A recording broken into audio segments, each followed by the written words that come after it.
It's time for the Sports Desk with Mike, Mark, and Kyle. Stay tuned as we discuss what's happening in the world of local and national sports in Southeast Missouri and beyond.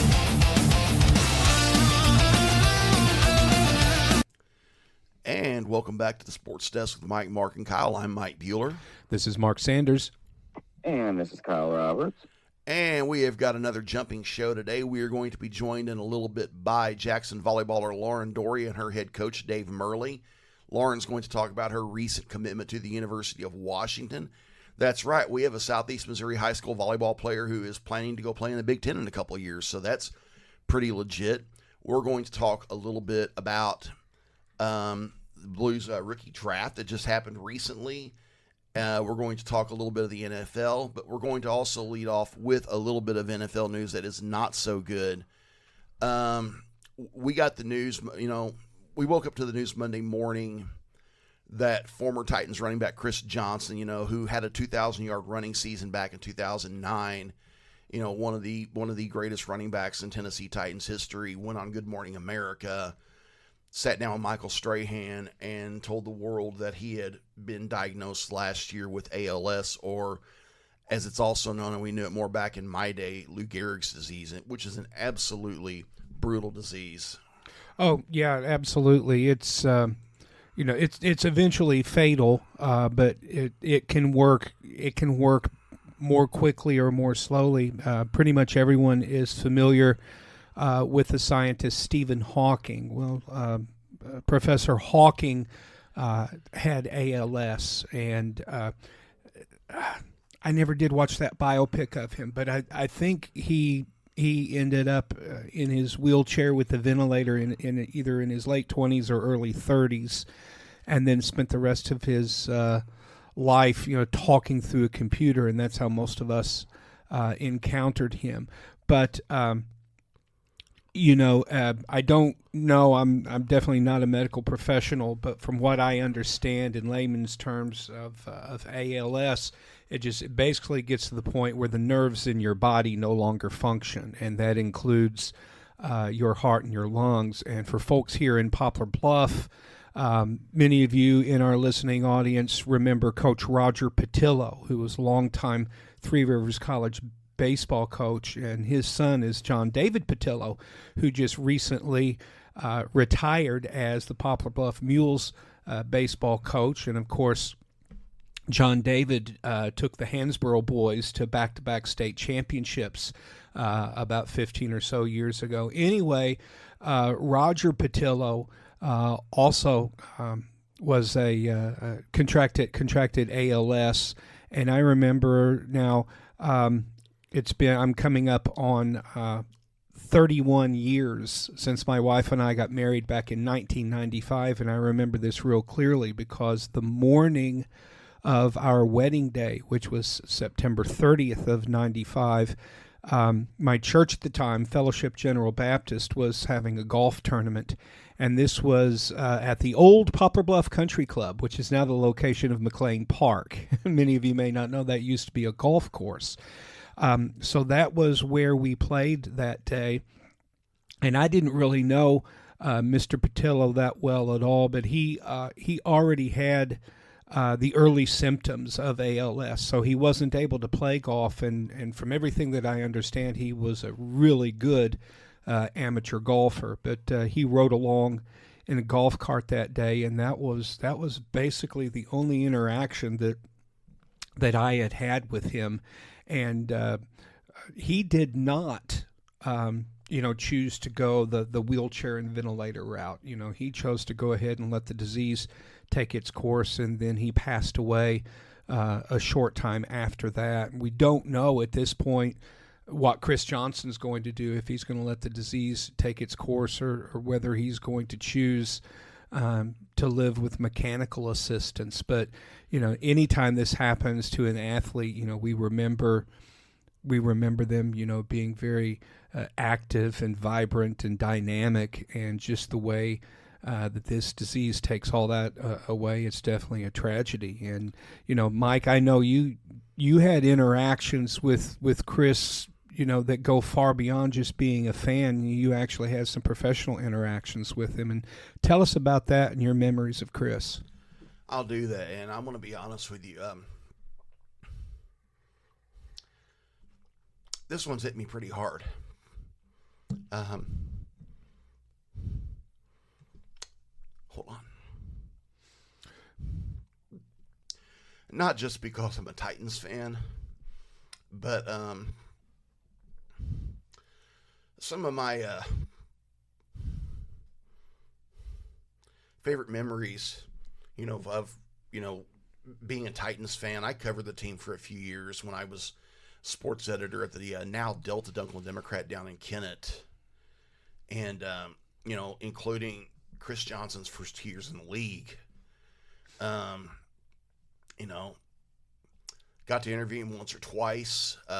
Really enjoyed that. Got to take pictures of him playing a few times. I remember, his rookie year in 2008. Titans played the Steelers with the number 1 seed in the AFC playoffs on the line. And the Titans and it was the Sunday before Christmas. Titans got a big win that day.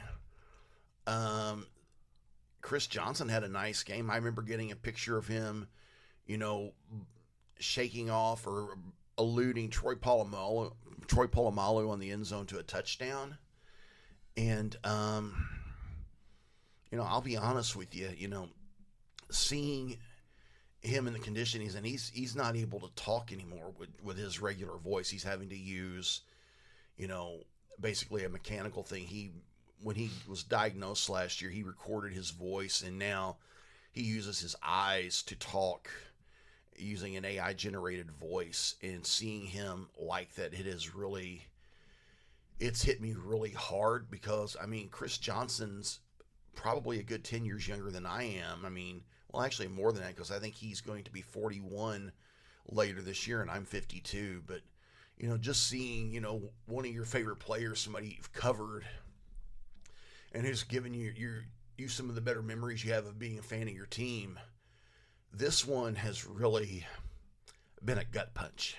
Yeah, and one of the things that I'm looking at ESPN's report about this, and I'm just going to read this from the article, and let me give. Well, this is from ESPN News Services, so I'll just credit ESPN.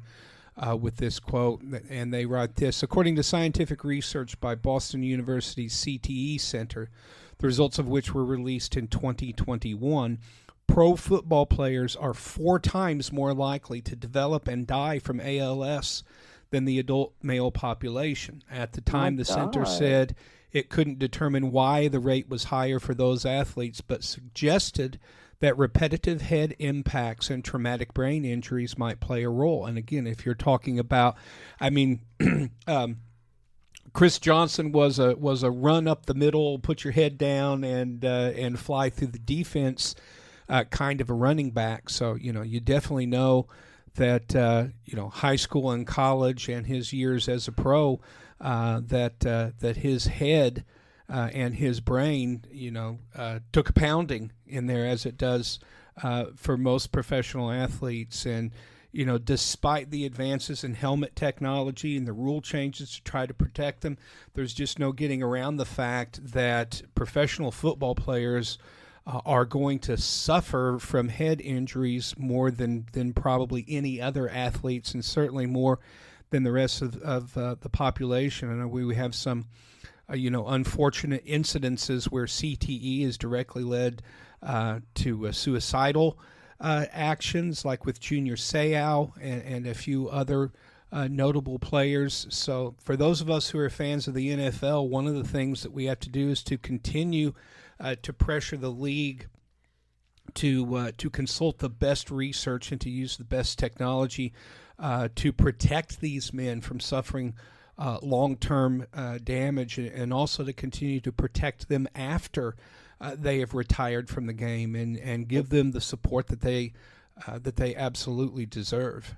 It really is about providing better quality of life post-football for these men, because no matter how many provisions you put in place and advancements in technology in terms of of equipment, this is still a full speed contact game no matter what. And Mike, I just realized something. The first NFL game I went to, Chris Johnson, I went with you in 2013. Chris Johnson ran for 150 yards and 2 touchdowns in the first game I ever went to, which was a 3-point win. It was a 3-point win for your Titans against the St. Louis Rams in 2013. That's So right. we actually got to witness one of the last great CJ2K games in a Titans uniform. And he went for, I think it was 23 carries for $150 and 2 TDs. And it was a game that, it's funny because the Rams probably should have won that game. Jake Locker threw for 185 yards and 2 interceptions and got sacked 4 times. Looking Jake back, Locker years. yeah, looking back at Johnson's career, he's a 10-year NFL veteran. He rushed for 2,006 yards in 2009. That was his sophomore year, his second year with the Titans, and that's how he earned the nickname CJ2K, being one of a rarefied air of NFL running backs who've crossed that 2,000-yard mark. It still ranks today 7th for a season in NFL history. And he also broke the NFL's single-season record for yards from scrimmage, that is running yards plus receiving yards, at 2,509. That's just 2,500 yards from one offensive player is just absolutely extraordinary. And he was named the AP Offensive Player of the Year in that season. So he did say he's planning on fighting this. That was one of the things that he communicated in his interview, and he's also let me switch stories here, but he is looking to revive the Ice Bucket Challenge to raise awareness of ALS. And Mike, I'm understanding that you're like Arctic curious about this. I actually think if I can make it work, I am going to try to do that. I didn't do it the first time they did it back in 2014, but I'm going to do it for Chris Johnson because, like I said, I mean, I've a lot of my favorite memories as a Titans fan involve him. Kyle brought up that game in 2013. That was an awesome game. It was me, Kyle, my cousin Duncan Gilbo, and a couple of friends of ours, Daniel Loderig and Brooke Reekin. We all went to that game at the Dome, and that was a good day. They all had their Rams gear on, and I had my Titans gear on, and I'm the one that came away with a win. It was, like I said, though, but it was a good day. We got to see one of Chris Johnson's last great games in the league. But, yeah, I think if everything works out, I am going to try to do the Ice Bucket Challenge, and that video will be on our Facebook page, and I will challenge you right now. If you're out here listening, take the Ice Bucket Challenge. Do it for CJ2K. Do it for Coach Roger Patillo. Do it for others we've lost to ALS. The late great Hall of Fame baseball pitcher Catfish Hunter. Mike Porcaro, the bassist for one of my favorite rock bands, Toto. Others we've lost to this disease. Let's do what we can to get a cure. And if dumping ice water will help that happen, then let's do it. I don't know which I would rather do less. Have ice water dumped over my head or have to do the Blazing Wings challenge at B-Dubs. So we're going to have to come up with something less traumatic for me to do, I think. So side story, I did the ALS Ice Bucket Challenge against my will, I might add. So this was in 2014, and shout out to my old employer, River Radio. I was at C95 The Bone still, for our PB listeners. And I was just up there hanging out that day because I got asked to come up, and we were doing the Ice Bucket Challenge. And I got volunteered to do it, and I had to close my eyes. And I didn't get one bucket thrown on me. I got 4. Oh, goodness.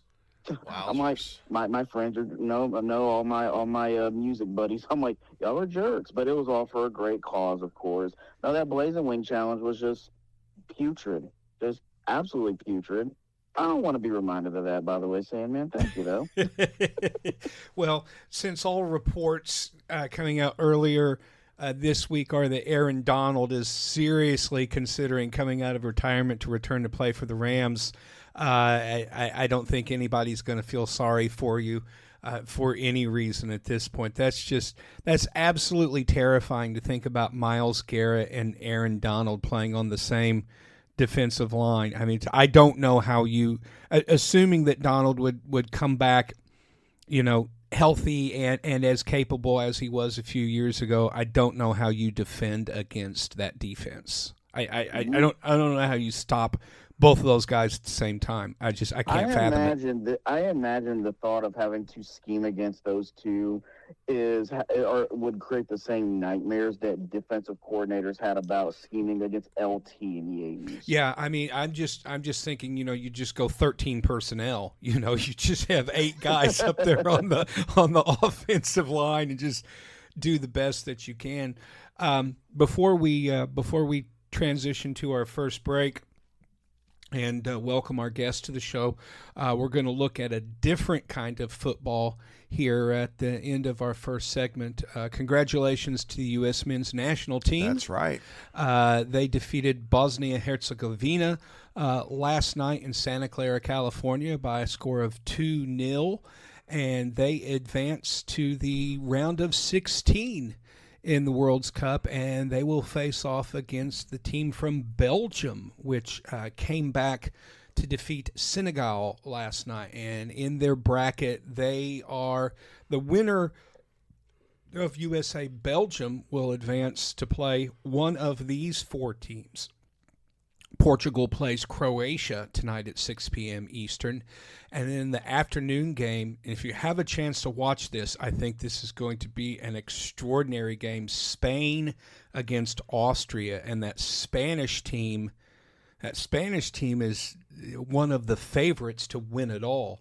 And wouldn't that be something to see the United States playing either probably Spain, maybe Portugal. One of the things that we've seen is that in the World Cup you have some pretty stunning upsets. The game I'm really looking forward to is coming up on Sunday at 3 p.m. Eastern. It's Brazil, perennial favorites, Brazil against Norway, and their extraordinary player, I can't remember his first name, but his last name is Haaland, Haaland. And just picture this. Picture if Andrew Van Ginkel was a soccer player. That is a horrifying image. The other big game coming up, and this is also going to be on Sunday, July 5th at 7 p.m. Eastern, Mexico versus England. Oh, that's big time. Oh my goodness, it's just going to be great. I am not a soccer fan by any stretch of the imagination, but when the World Cup comes around, it really is one of those games you can just put it on the television and leave it in the background, and you can always tell by the announcers whether something exciting is happening or not. And something that I'm getting to experience, and this is a lot of fun because the only free channel that I can find among my various streaming services is Telemundo through the Peacock streaming service. So all of the broadcast is in Spanish. I don't understand a word of it, but it's fun to listen to. I have to say, I am pleasantly surprised and happy at how well that the U.S. men's team is doing. Historically, we're not good on the international stage in men's soccer. We're so far behind. It's the complete opposite of the women, who I believe have won 5 World Cups. Right. Where U.S. women's soccer is Brazil. They are Germany. They are Argentina. Right. But I'm very, very happy, and a huge shout out to Morocco for upsetting Germany. Yeah. Boom. Yeah, that's just that was extraordinary. Massive and unexpected. The only thing, if I have a complaint about the way that this is going on, there's way too much time between these games. Just when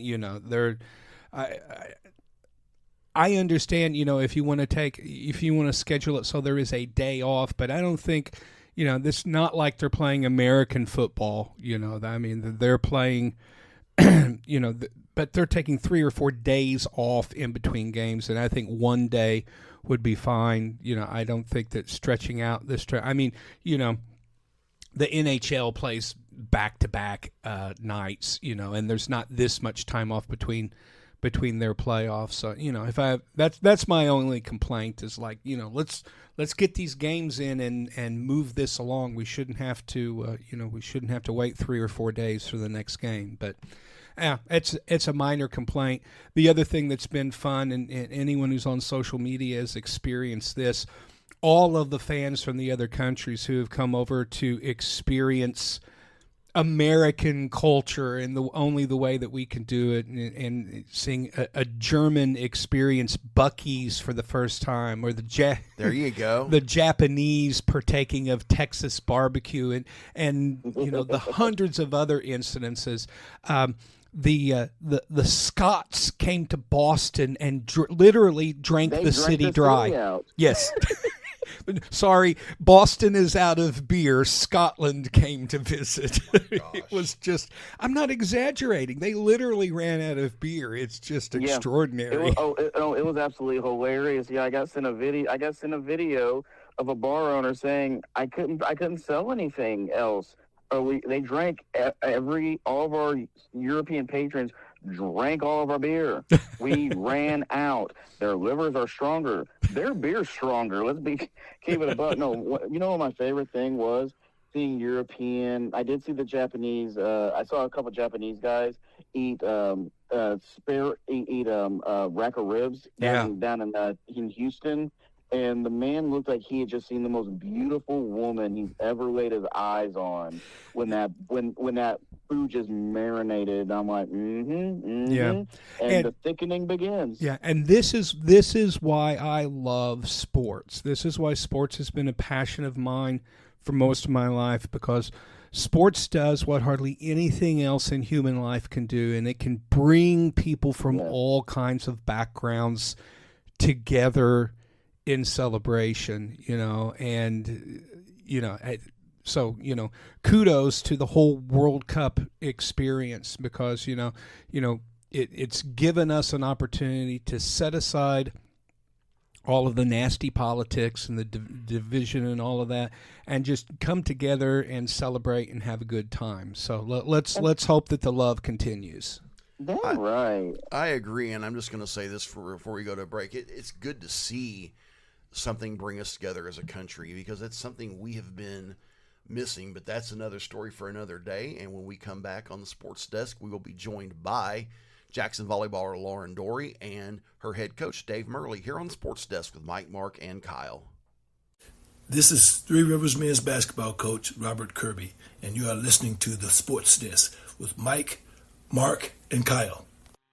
And we are back on the sports desk with Mike, Mark, and Kyle. I'm Mike Bueller, and we are now joined by Jackson volleyball coach Dave Mirly and one of his players, Lauren Dorey. Welcome to the show, y'all. Hi, thanks for having us. Yeah, we're excited to be here. We're excited to have you on. And recently, Lauren made a big announcement. Lauren, tell us a little bit about what your plans are in a couple of years. Yeah, so according to a couple of days ago, I plan to go to the University of Washington and play volleyball there in 2 years. So I'm super excited for this opportunity. Oh, wow. What led you to choose the Huskies? Yeah, so I kind of through this whole recruiting process, I knew what I wanted. I wanted to play the biggest or the highest level of volleyball I could. And then I wanted, the coaching staff was super important to me. I wanted them to push me every day, and I wanted them to also love me as a person behind that. And when I went out there, I fell in love with the way they run things there at Washington. And obviously their campus is beautiful, and but that was only to add to what I loved about their program. And one of the really cool things is, you're going to the Big Ten, and that is, one of the best, if not the best, Division I volleyball conferences in the country. How excited are you about that, to be playing schools like Nebraska and conference play and stuff like that? Yeah, I'm super excited. I mean, my goal all along was to be able to play the highest level of volleyball I could, and I believe that the Big Ten offers that, and I'm just super excited to work my butt off and compete against those top schools. And my goal at the end of the day is to get to the Final Four and win a national championship. So I'm going to continue to put in the work so I can hopefully one day do that. There you go, Coach Mirly. I know you've got to be excited for her. Tell me about that. Yeah, it's really cool to have a high school player that plays for me to go to the Big Ten. And Lauren is such a competitor that this is the perfect scenario for her because she never backs down from a challenge, and she always wants to compete against the best. And like she mentioned, she's going to go up against Penn State, and she's going to go up against Purdue and Minnesota and Nebraska and all those top teams in the country, night in and night out. And with it being at such a high level, we as her teammates and me as her coach, we can sit back and watch her on TV. So that's going to be really cool for us also. Indeed. And, Lauren's been a big part of y'all's success the last couple of years. Tell me about that. Yeah, she came in as a freshman and she was ready to play at a very, very high level, starting for us and leading us as a setter and a right side hitter. And that's just what people see on the court night in and night out. What they don't see is how much of a beast she is in the weight room. She works extremely hard in practice. She's one of the hardest workers out there, showing up early to everything. And then she dedicates that much time into basketball also. So I just don't know how many hours in the day there are for her, but every hour in that day is filled with making her the best athlete she can possibly be. There you go, Lauren. And, Coach was just talking about how committed you are not only to volleyball, but also to basketball. Tell me a little bit about that. Yeah, I've loved basketball and volleyball for the longest time. At one point, I wasn't sure what I wanted to play in college, but I couldn't imagine giving up one. And I love to compete. And like you said, I work so hard in basketball, I work so hard in volleyball. I just love to play. So I couldn't imagine giving up those sports. Lauren, Jackson's had a lot of success on the court the last couple of years, and I think y'all's best days may be ahead. Tell me about that. Yeah, I think with this group, we didn't really know what to expect, but our theme this year is dream big. So we have so many goals we're trying to chase, and my goal here at Jackson Volleyball is to help take this team to a Final Four and hopefully a state championship in my next 2 years. And I really think this group has the capability to do that. Indeed, Coach. Tell me a little about what you all have coming up this year. Like, what's kind of on the calendar for Jackson volleyball this fall? So we're replacing a host of seniors who graduated last year, and we're running out kids who are ready and they're excited, but they lack varsity experience, which led us to go with our theme Dream Big because we're not exactly sure how good we're going to be this year. But they came in the first week of camp, and then we went out to Southwest Missouri and played Nixa, Ozark, Kickapoo, and Liberty North, and a couple other teams out there, and we did really well. And it just shows you the culture of our program, how every kid comes in every single day working really, really hard, and especially for what's almost kind of turned into our program is as a junior, it's hard to get playing time sometimes, but those juniors work really, really hard every day in practice. So when they're seniors and they get their chance to play, they're ready. And that's what's going to happen this year. We're going to run out a lot of new faces, a lot of new kids on varsity, and they're going to be ready, and they're showing it already this summer. And then when you got returning starters like Lauren and Avery Bruni and Stella that, know they can handle the pressure already and play at a high level, they're going to help lead these inexperienced players to a great season. Good deal. And you've got Lauren to help kind of lead the way. Tell me about that. Yeah, Lauren, like I said, she's been such a big part of our Jackson volleyball since she's been a freshman. We threw her out there in the fire right away, and from day one, she has just handled the pressure. She thrives off of it. We're really excited because even though she's committed to Washington, and that's a huge goal of hers, I still get to coach her for 2 more seasons. So we're really excited about what she can lead this team to. And she has aspirations of not just making the Final Four, but winning a state championship. And that motivates me to be a better coach because I don't want to disappoint. I can't let her down. There you go. And Lauren, like I said, the best is yet to come. I'll let you go from there on that. Yeah, ever since when I started playing, I moved here in 6th grade, and in the summer I was like playing with JV and varsity, and I thank Coach Mirly for that because he gave me so much opportunity. And ever since I got here, my goal was to win state. Like, I'm not going to be satisfied with just a district championship. Obviously, that's a part of when you say you got to win that first, but I want to win at the highest level, and I want to help lead this team to a state championship in these next 2 years. There you go. Like I've been saying to them, sounds like the best is yet to come, and that is Jackson volleyball coach Dave Mirly and Jackson volleyball player Lauren Dorey here on the Sports Desk with Mike, Mark, and Kyle. This is Three Rivers College women's basketball coach Alex Wiggs, and you are listening to the Sports Desk with Mike, Mark, and Kyle. And we are back on the Sports Desk with Mike, Mark, and Kyle. I'm Mike Bueller, and I'm going to hand it to Mark, and he's going to hand it to Kyle because we got some St. Louis Blues to talk. Mark, it's all yours. Yeah, it was an exciting time for Blues fans last week as Doug Armstrong oversaw his last draft as the Blues general manager. And after they got through the process and bring in who they hope are some of their future stars, he passed the baton on to Alexander Steen. So Steener, a long-time star player for the Blues, takes over the helm as the Blues general manager. So now we enter. Now Army's not going anywhere. He was been promoted, I believe, to president of hockey operations. So Armstrong's still going to be in the building, but Steener's going to take care of the day-to-day operations.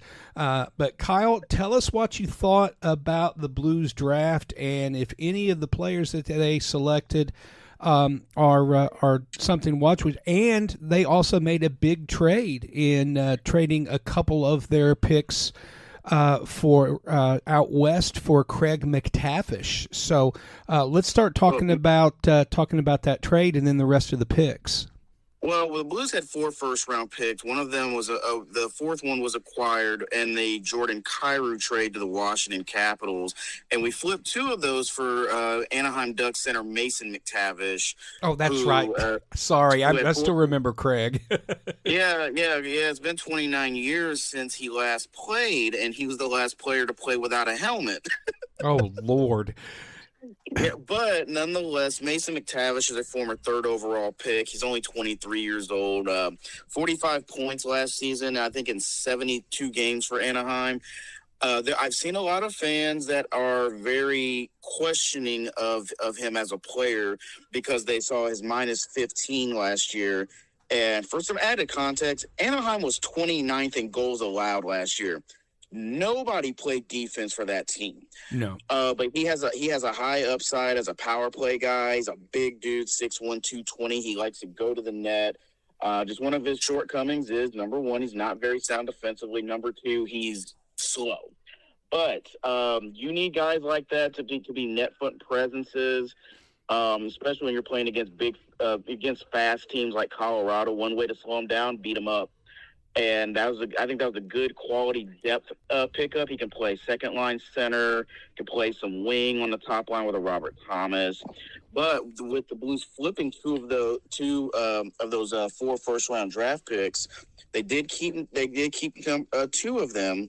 And with the 11th pick out of Boston University, it took Tynan Lawrence, who is still 17 years old. So the Blues will hold his draft rights while he plays college hockey. But he's a very promising player. In his final 10 games at Boston U, for Boston U, he had 11 points in his final 10 games. He's a bit under. He's got a good NHL body for his age. 6'1", 185 pounds, left-handed shot, and I feel really good about him. He's a really big skater. He plays bigger than his size, and you always need guys like that.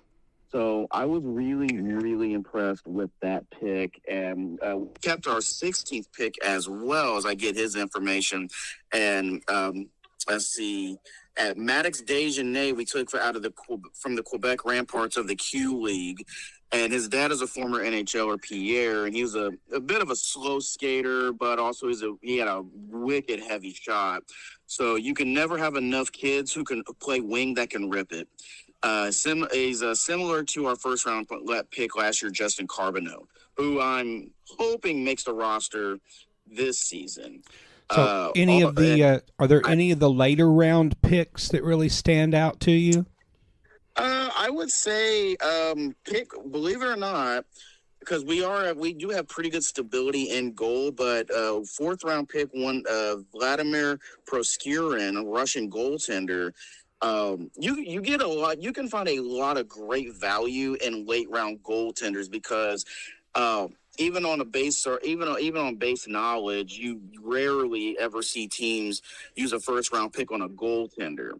And with questions about whether Jordan Bennington returns to the Blues for the 26-27 season, using a mid-round pick on a goaltender, I don't think was a bad decision, especially with the fact that I believe Joel Hofer will be the opening night starter for this upcoming season for the Blues. That's going to be a significant change for the Blues if we see that happen.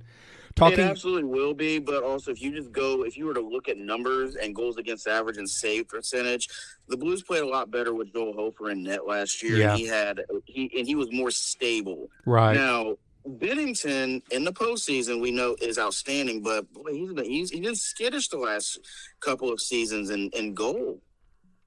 Yeah.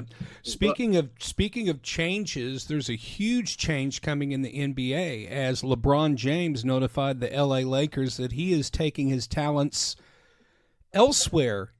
We don't know where he's going to sign yet. Of course, the hot rumors are that he's going to join Steph Curry up at Golden State, which is rapidly resembling a retirement home for basketball players past their prime. Where do you think LeBron is going to play, and does it make any difference? Not there. I'll tell you that right now. You sure that's the Golden State Warriors, the Shady Pines retirement village? No. Honestly, there are about 12 teams that are going to be aggressively pursuing LeBron. And also, before we get into that, massive trade last night. Jaylen Brown, former NBA Finals MVP. And I think this trade is absolutely terrible, and Danny Ainge would have never made this trade. Trading Jaylen Brown to the Philadelphia 76ers for a past his prime Paul George, 2 future first-round draft picks, and a second-round pick. Brad Stevens, you're a terrorist. How dare you? But back to LeBron. There's a lot of teams that could use his services, especially as a veteran, to contribute and help out a team that is in a contending window right now. One team, as crazy as it sounds to some people, might be the Minnesota Timberwolves. They just traded for LaMelo Ball, which that was another huge trade, acquiring a true point guard for Anthony Edwards. Wait, you're saying LeBron might go to the T-Wolves? Wow. That's a possibility for a team that does need a wing. They do lack a little bit of small forward as they traded their undersized yet popular center Naz Reid in that deal to send him to Charlotte. That's a good fit. If he goes back to Cleveland, I don't know how well that would work out with James Harden, but at the same time, he could retire a Cavalier, which I still think he will. Other opportunities for LeBron, especially going back east.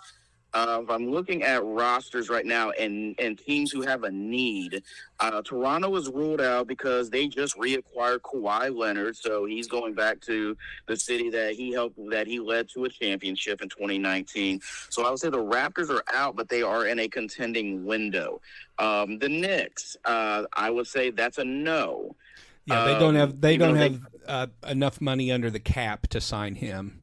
They've already asked Karl Anthony Towns to take a pay cut so that they can keep the team together without moving into the second level of the luxury tax on the salary cap. Teams are scared to get into that second wave. They do not want to enter into that.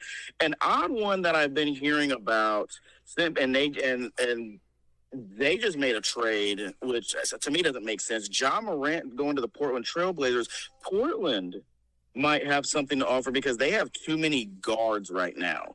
They're a small basketball team, and they have a 4-guard rotation that plays no defense, and one of those being a 36-year-old Damian Lillard. Let me throw a wild card out at you. The Miami Heat just won the Giannis sweepstakes and added them. Is there any chance that LeBron could go back to the Heat? Oh my gosh. I don't see how that's a fit because number one, LeBron's 41 years old, and you bring in Giannis, and Giannis is still highly, highly productive. But that would mean you'd have a Miami Heat team with no perimeter shooting. LeBron is still a capable three-point shooter, but no floor spacing.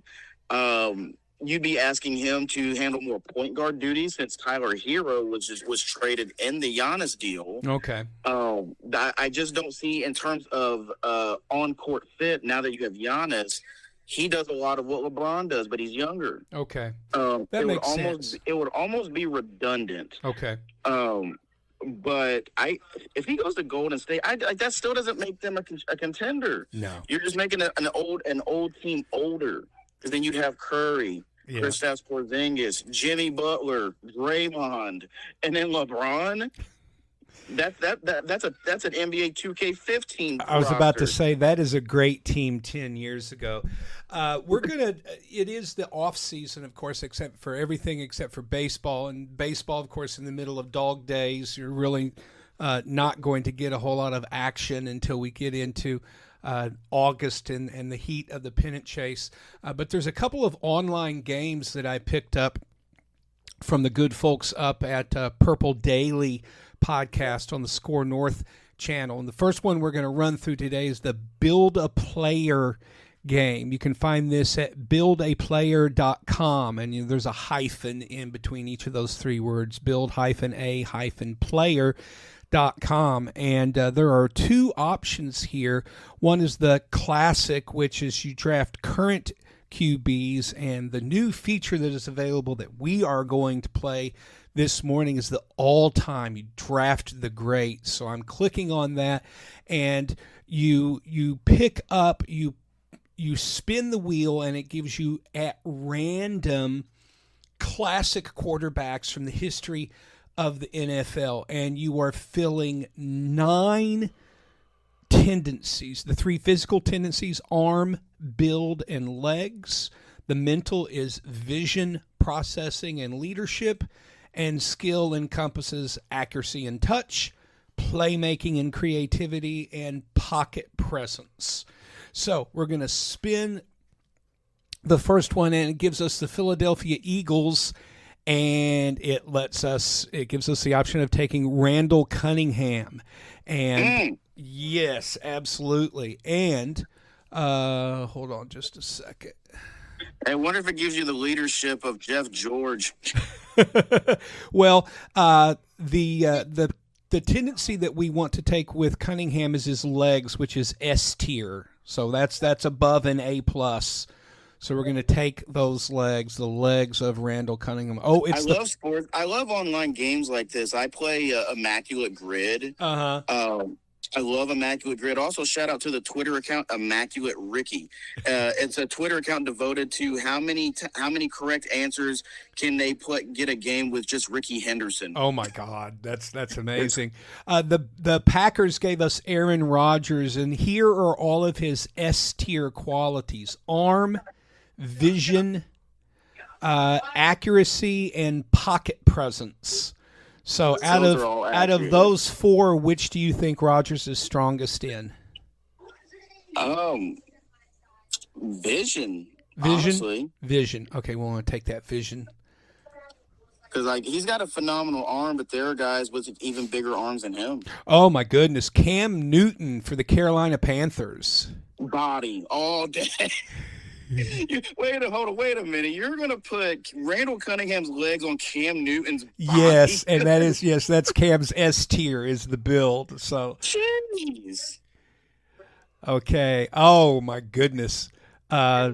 Atlanta Falcons, Steve Bartkowski, who does have That's going back. who does have an A grade arm. Everything else is B plus, so I think we have to take the arm here. Yeah, I mean, and you know what? He was the first good quarterback the Falcons had. He's one of those forgotten guys. Now we do get 2 respins, so we could, if we respin, we could get either Michael Vick or Matt Ryan. So you want to take our chances on the respin?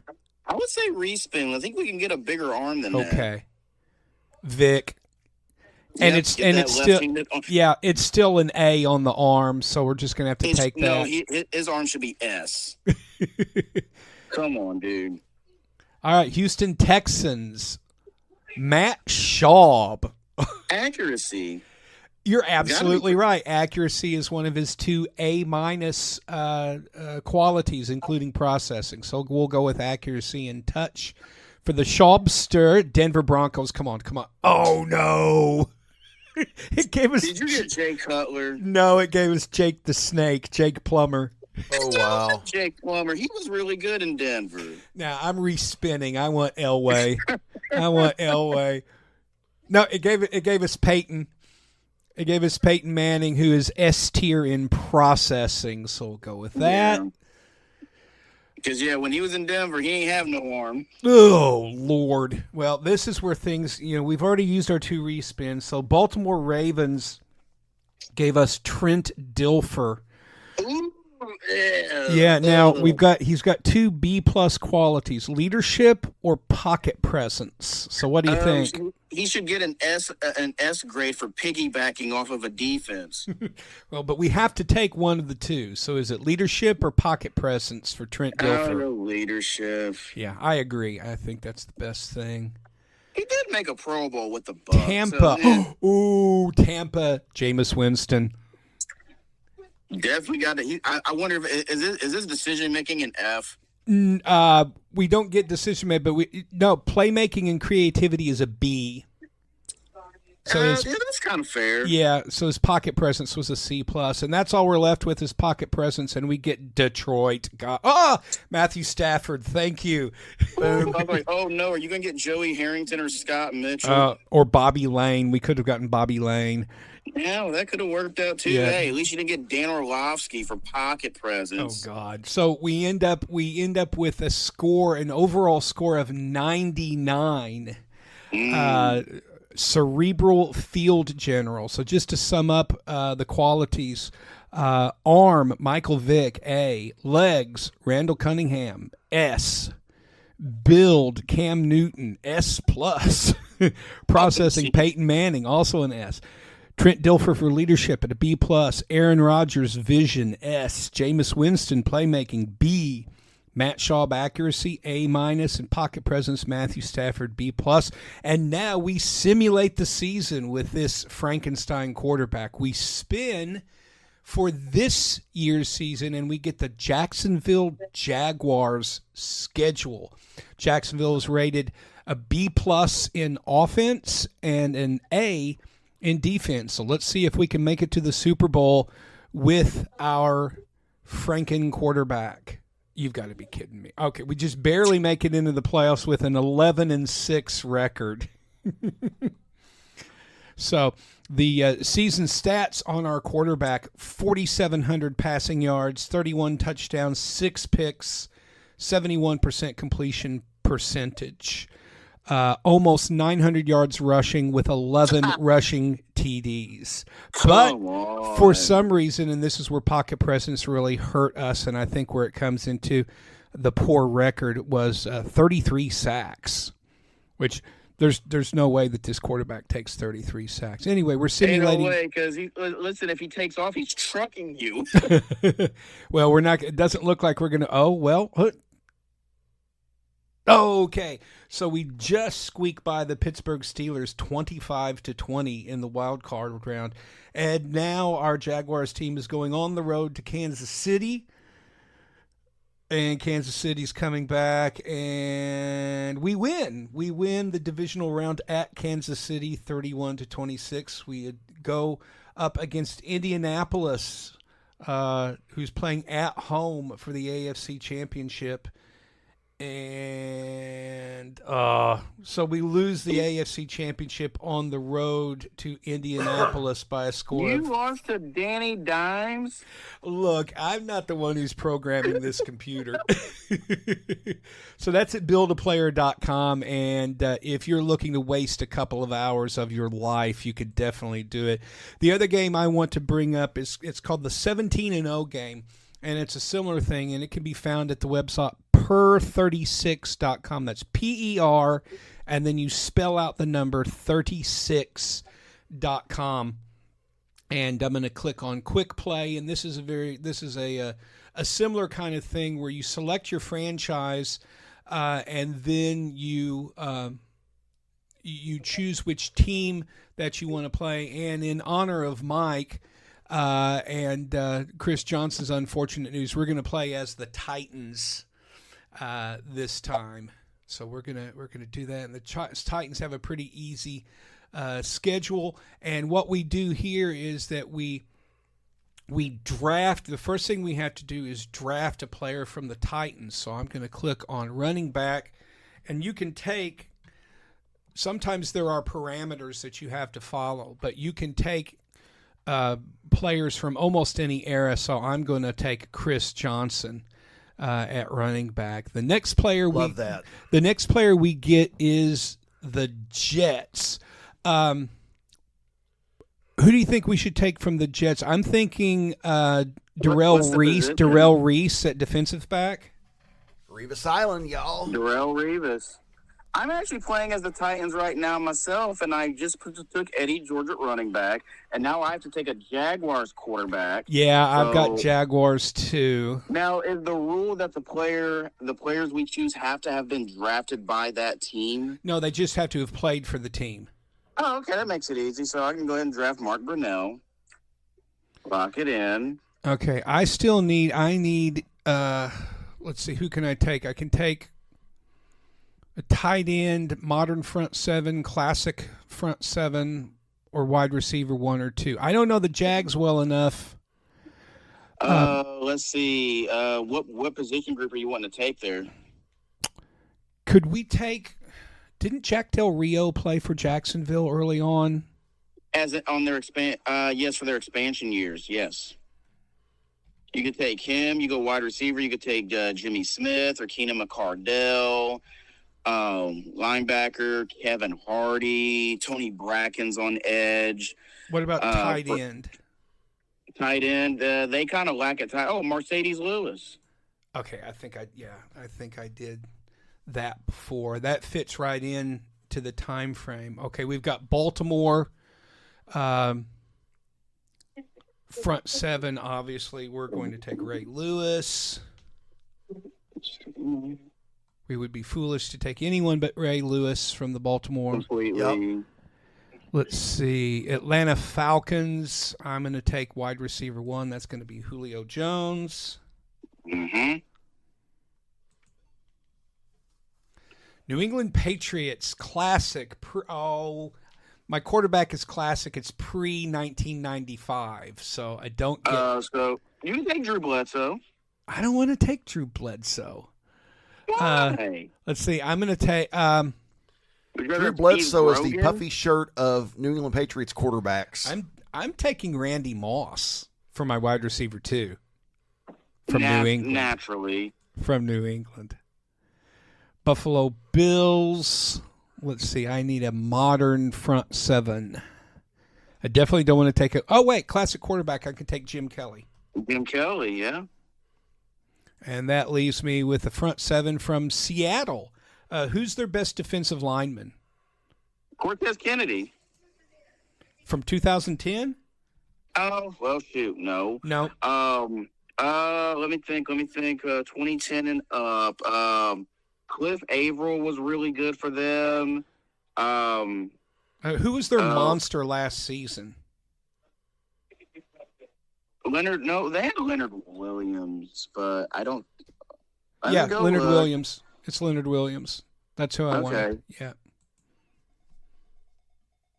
15-2.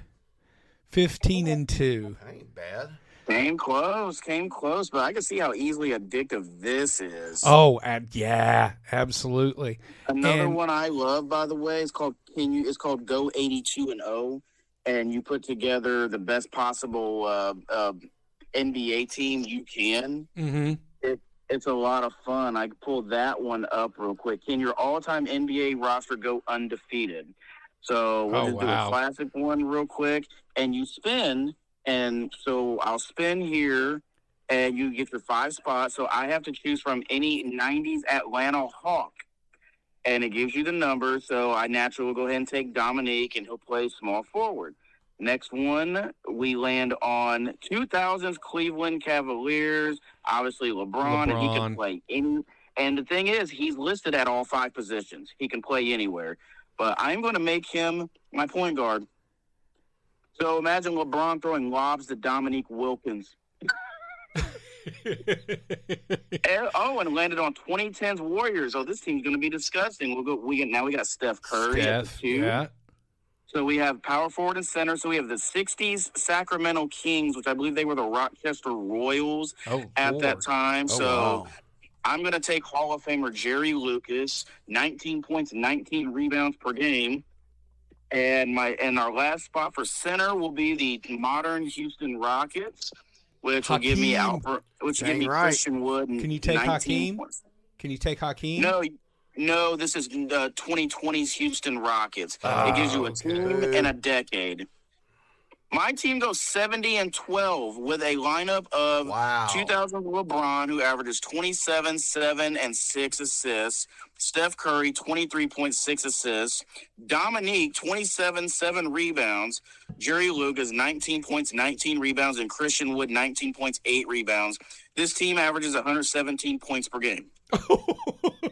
Wow. That is just insane. So, yeah, as we continue to go through the doldrums of the off season, we will bring you some other games. And again, this is all stuff that you can just find online and play for yourself. And before we wrap up today's show, we are recording on Thursday, July 2nd. And if all of the news reports are correct, and we don't know that they are, but all the news reports seem to point to Taylor Swift and Travis Kelce getting married tomorrow evening at Madison Square Garden in New York City. And I found out today they're not actually.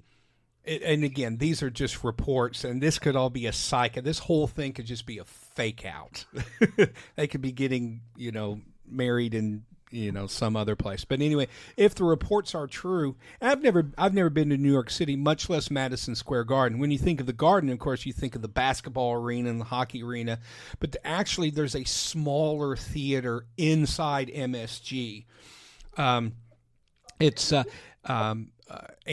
that is evidently where the wedding is supposed to take place.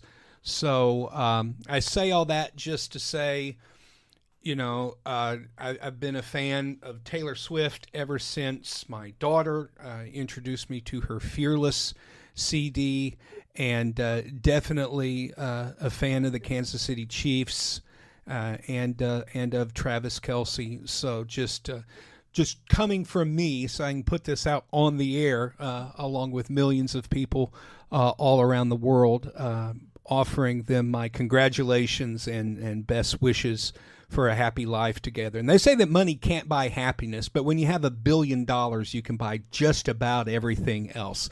So I hope the wedding goes off wonderfully, that they and all of their family and guests have a great time. I mean, it's summertime. It's time for weddings, which are almost always a happy occasion. And, from the sports desk to Taylor and Travis, congratulations and best wishes. There you go. And that's this week's show. We will be back at it again next week. And until then, I'm Mike Bueller. I'm Mark Swifty Sanders. And this is your boy, Kyle Roberts. And you have been listening to the Sports Desk with Mike, Mark, and Kyle.